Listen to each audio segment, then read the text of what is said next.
Hi again, everyone. Again, my name is Sean Woodhead, and I'm the program manager for blockchain development at York University.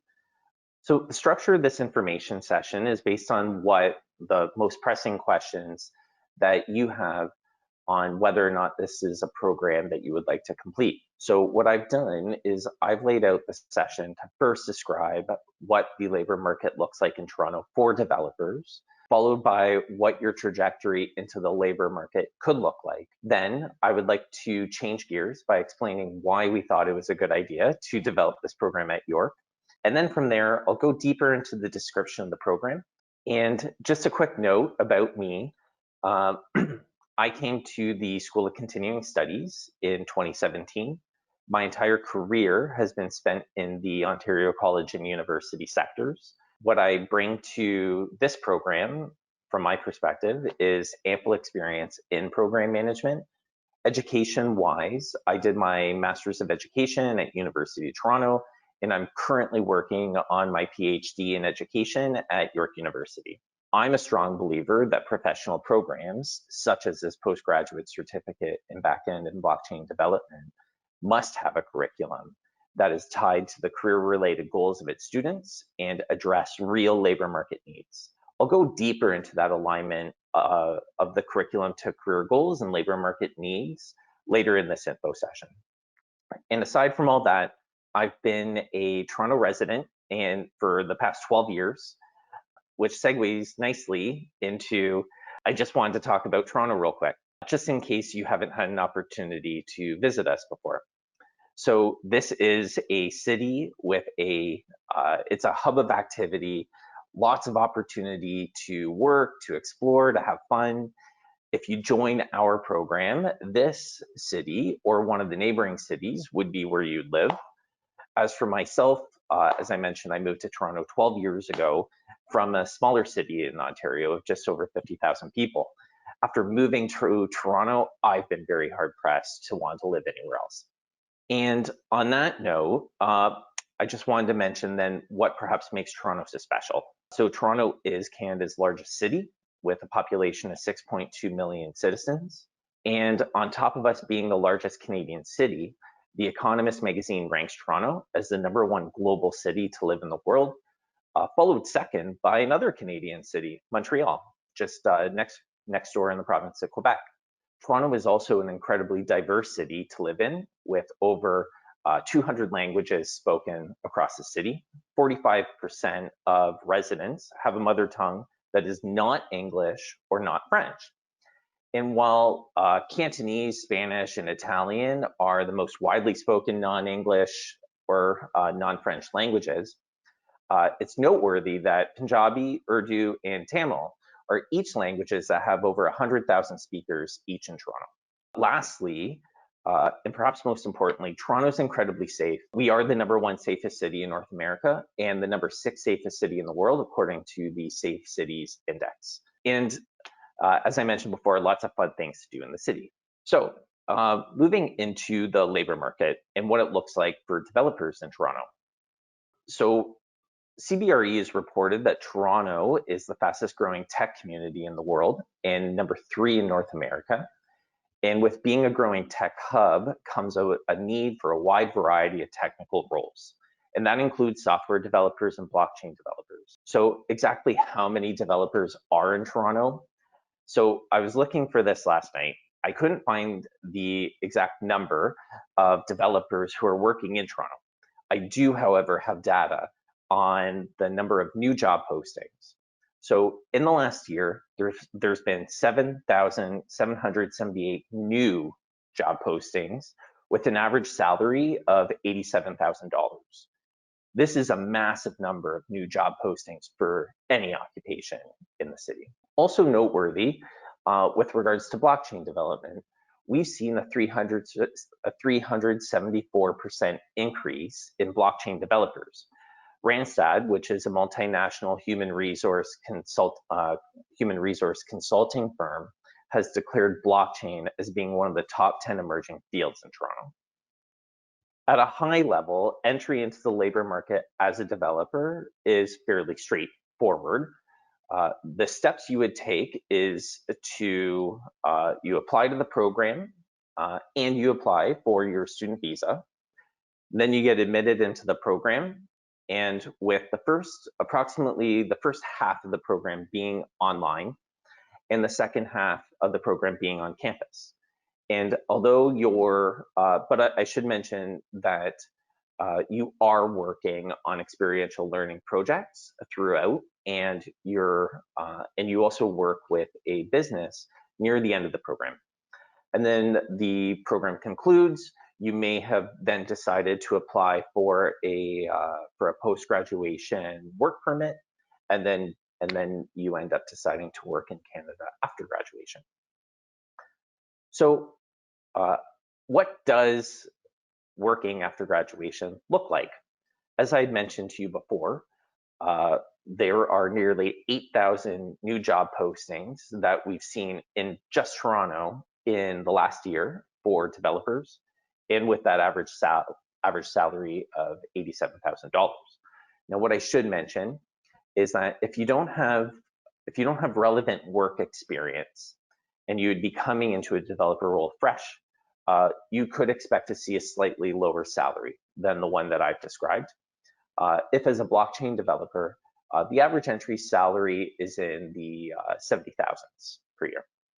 So why would we build this program? If you have looked across our other programs, you may have noticed that we have a lot of programs that sit at the forefront of digital tech. With our programs, what we aim to address are areas of high skills demand, and particularly where there's an unmet skills demand. Early in our process of program development, we engage with several industry leaders and hiring managers to get a sense of what they're looking for in a graduate. For us, this is a crucial step to us ensuring our programs graduate students with the proper skill set to succeed and thrive in the future of work. Now, part of this also means producing a top of the T graduate. What I mean by this is that there is a lot of depth to the technical skills of our graduates, but at the top, that the students are also, or the graduate is also well-rounded. We want them to not just graduate with those technical skills, we also want them to graduate with the cross-functional or soft skills that are needed in the workplace. The soft skills that are needed in the workplace, there would be some commonality from job to job, and then also some differences. So for this program, for instance, some of the soft skills that we seek to instill in our students, and we would want them to be able to demonstrate those in the workplace, would include, but are not limited to, active listening, persuasion, and empathy. And then lastly, this is also noteworthy, that we decided to jump on this in part because we're also the first Canadian university to offer this type of blockchain program. Now I will briefly describe what your experience will be like moving through the program. While I initially expected to see each of you in a similar photo to this one this upcoming September, but of course with face masks on to stay safe during COVID-19, the emergence of COVID-19 has resulted in some adjustments to our teaching and learning delivery. As I mentioned a couple minutes ago, you will begin the program online from September to December, and you will be taking that most likely then in your current country of residence. And then we would be welcoming you to our campus in Toronto from January to May. So some features of the postgraduate certificate in backend and blockchain development. So as I just mentioned, September to December is online. January to May, that is on campus. And what we've also heard from the federal government, and what I'm about to say does not constitute any sort of immigration advice, but what we've heard from the federal government is that they have confirmed that for fall 2020, online classes will be approved and accepted for the purposes of postgraduate work permit, for the postgraduate work permit program. Also in our program, there's networking opportunities. And for right now, that would be at virtual conferences and other meetups. There's also a variety of relevant tools that are used in the program. And we have multiple projects throughout that allow for the application of your learning. And perhaps most importantly is that in the final course of the program, students get paired up with a business. And our expectation is that through those capstone projects, students would work end-to-end on a blockchain solution. Students do not need to source out those projects themselves. We will source them out for you. Now, there may be a few students who are not interested in working directly with a business, and instead they're looking at building up their own venture. So what we've also created is we've created an entrepreneurship stream. The entrepreneurship stream offers students the opportunity to apply and be accepted into that stream, whereby they work on their startup venture and they have access to our instructors to advise them on the technical components of their work, and the university, through Innovation York, will also assign an entrepreneur in residence who will offer you advice on the business elements of your venture. Students who graduate through the entrepreneurship stream also receive an automatic interview to the accelerator. And what the accelerator offers is the opportunity to further scale up and scale out that same venture, and with the opportunity to have access to up to $55,000 in funding. Now, back on the topic of tools, this is not an exhaustive list by any means, but here are examples of some tools and applications that will be covered in the program. Okay.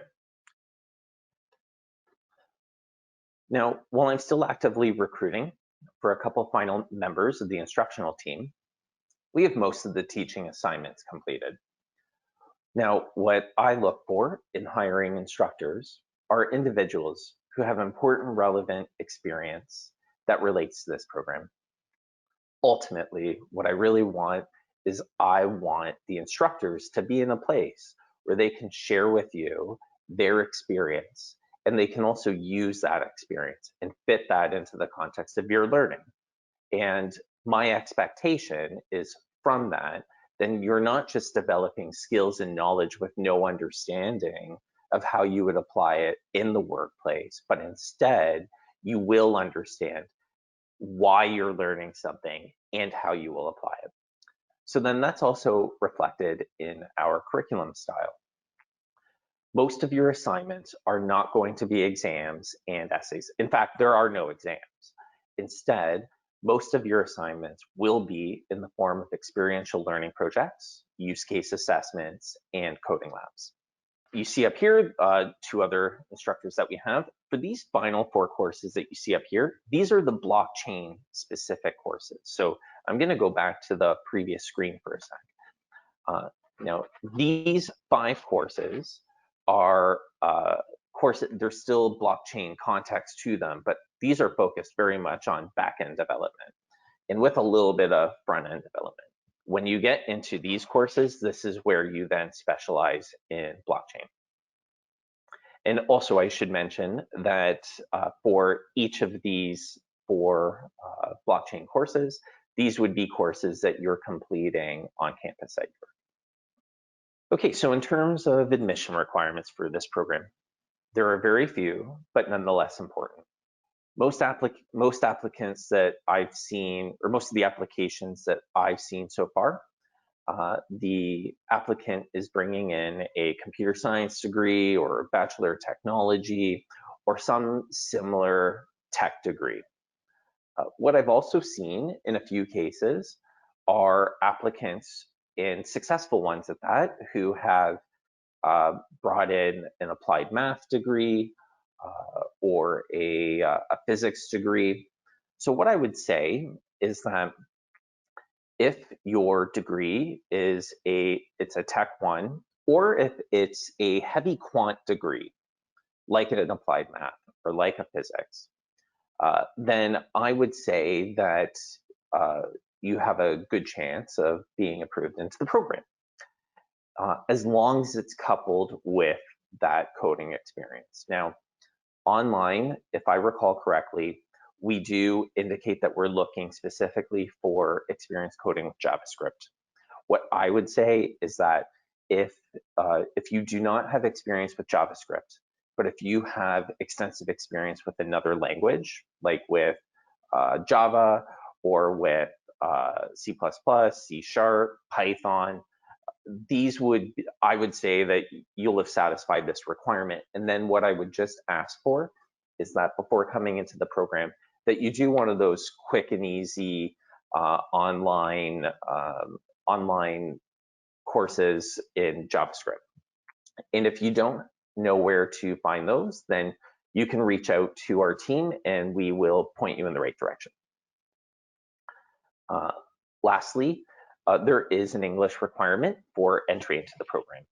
And the English requirement is an IELTS 6.5 with no band score less than 6.5.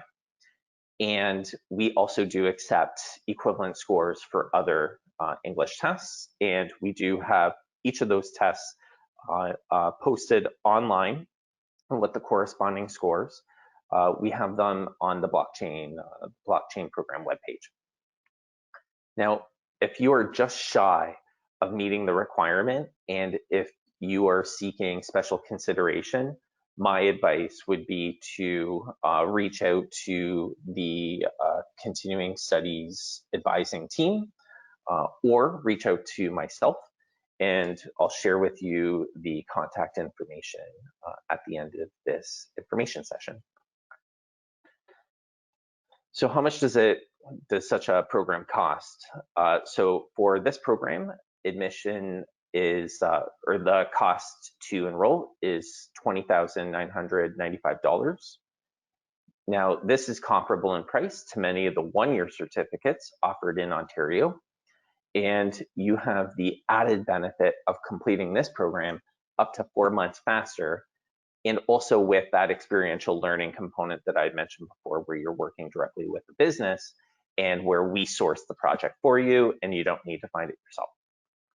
So this about wraps up the information session for the postgraduate certificate in backend and blockchain development at York University.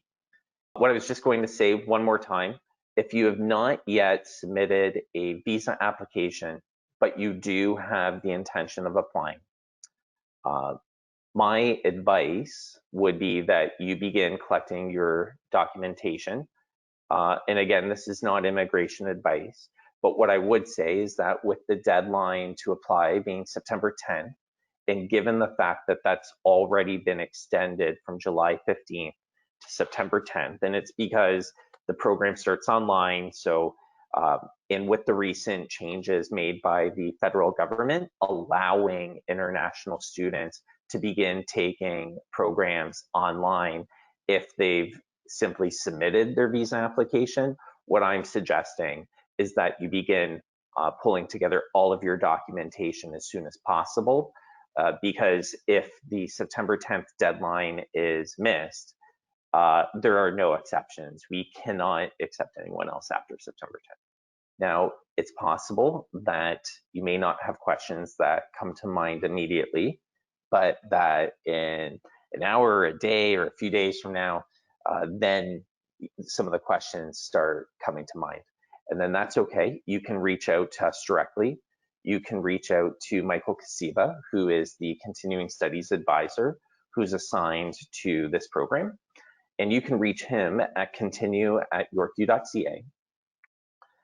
If you have registration questions or issues, so you don't have questions about the program itself and its curriculum and costs and all that, but instead you have questions about how to apply, or if you've applied but you have questions about your application, you can contact the registration team with those questions.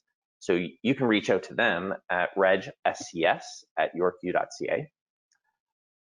You're also, of course, welcome to contact me. Now, I try to be very quick on my responses. Sometimes I may be just a tad slower than Mike or any of the reg team members, But again, by all means, you can contact me.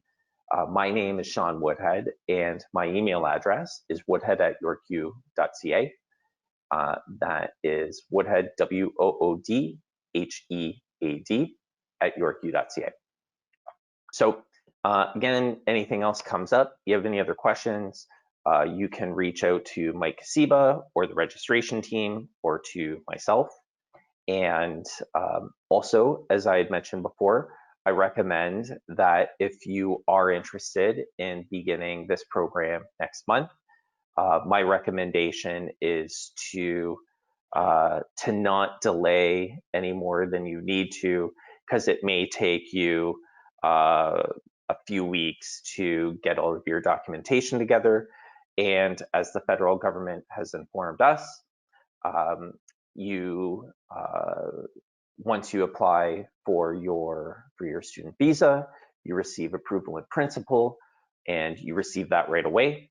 And with the approval in principle, you can begin our program online in September. You need to have your application in by September 10th, and that also includes the need for you to provide proof of your application for the student visa. So thank you very much, everyone, for joining me this evening or this morning, or whatever time it is, wherever you are. And so on behalf of myself, my instructional team, and everybody else at York University, thank you very much. Have a great evening and hope to see you soon. Bye for now.